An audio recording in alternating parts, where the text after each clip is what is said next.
The animal that it shows was sharks. Let's begin. Shark's taxonomy. It belongs to the kingdom Animalia, the phylum Chordata, and the class Chondrichthyes. As I said before, it belongs in the kingdom Animalia because it has a cell membrane. It has a peptoglycan cell wall. It has a nucleus. It's a multicellular organism, and it eats with its mouth. In the phylum tree, it belongs in the Chondrichthyes because it has a dorsal hollow nerve cord. It has a two-chambered heart. It's a vertebrate. It's ectodermic. It has jaws, and it has paired appendages. Adaptations. Sharks have a very narrow nose and also a very narrow tail, which help it become more agile. It helps them require less energy to swim along, which helps them exert that energy in catching their prey.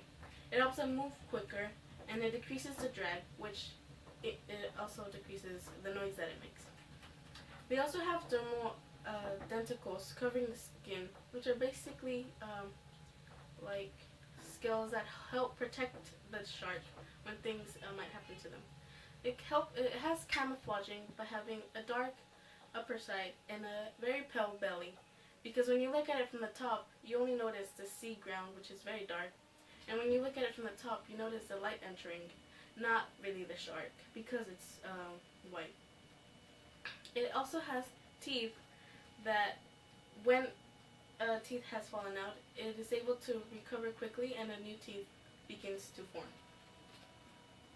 Sharks also have cartilage, not bone, which helps them become be more agile when catching their prey. They also have a pectoral fins, which allows the shark to change directions very quickly, which might also be useful when catching prey. And they also have 7 senses, not 5. One of these senses picks up electrical signals from the prey. Another one notes abnormal movements in the currents of the ocean, which might also signify prey. And yet another one, it belongs in the inner ear, perceives movement from nearby objects like prey. The food web. The food web, as all food webs do, start from the sun. They go to dinoflagellates, which are eaten by copepods, which are then eaten by small fish. Those small fish are eaten by kind of small sharks, and those small sharks are eaten by big sharks. They are located mainly along the coasts of the continents except Antarctica, and they don't really roam inside the the insides of the oceans. But they are not very territorial, and they roam around wherever they please. The fossils. Now, scientists debate where the fossils have really, the first drawings of the fossils have really been seen. Some people say that they were in 455 million years ago in Colorado.